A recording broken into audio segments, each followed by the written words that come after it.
Ashama harka foonee kabajamtootaa fi jaalatamtoota YouTube ha YouTube ko jechuufi warra YouTube irra gurguddaa na komachuu danda'a maaliif yoo jettan YouTube irra reefin baadha waan ta'eef YouTube guddachuufis immoo harka keenya jira walii keenya wal guddisuuni walii keenya harka jira jechuudha kanaafiyyuu yaa ilmaan Oromoo walitti naminaayina bakka subscribe diddiimtu argatan sanatti subscribe xaaxaa godha like xaaxaa godha darbaa in kafalamu wifi in kamadamiti gara rabbi kanaafiyyuu dhugaa rabbii walaa guddisan siniin jedha ani yoo waaqayyo jedhe kaayyoon koo maal aseetu waaqayyo yoo jedhe kaayyoon koo ani harka guutuu nagaa guutuu qaba garta waaqa hojjedhe nyaachuun hin danda'a jechuudha maybe YouTube kana banadhe YouTube kun karaa gargaarsa guddaanaa godhe qarshiin argadhuuni qaama miidhamoota dadhaboota kan ta'an kan sochaanii hojjetanii nyaachuu hin dandeenye kan dhibamanii sirriirra yeroo baay'ee ciisanii waan akkasii gargaaruun barbaada fakkeenyaaf dhugaan onnee keessa kan jiru yeroo hundumaa kan akka isheen taa'ee yaadu hin dhabeetu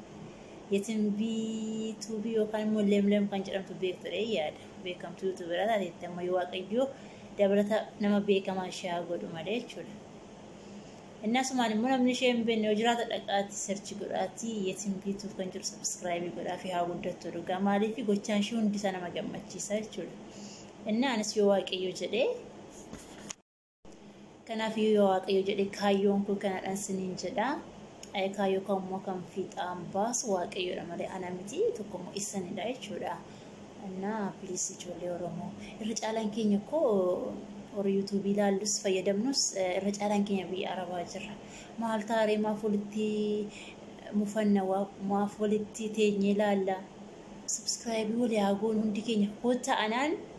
YouTubein baadhe kan subscribe naa godhaadha na gaafadha addeen hin goonetti isa dhugaa saniin godha dhiqqa tokko keessatti isin deebisa.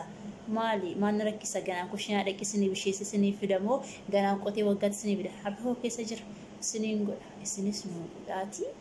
guddannee walaa gargaaru ilaalame biyyoota gurguddatan dhugaa baay'ee waliif intinaadha baay'ee folii yaadu waliin goomatanii miliyoona meeqadha nuti garuu subscribe keenya 100 gaafa galu congratulations keenya isa guddaa isa cimaadha 100 maali kuma digdama fayyuu dhibba lama gaafa galu baay'ee gammanna sadhugaa garuu biyyoota gurguddatan ilaala wal guddisu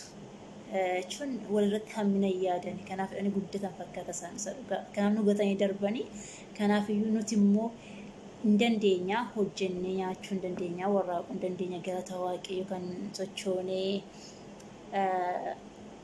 hojjennee nyaachuu dandeenyee fi warra hin dandeenyeef immoo warra amma keenya dadhabaatee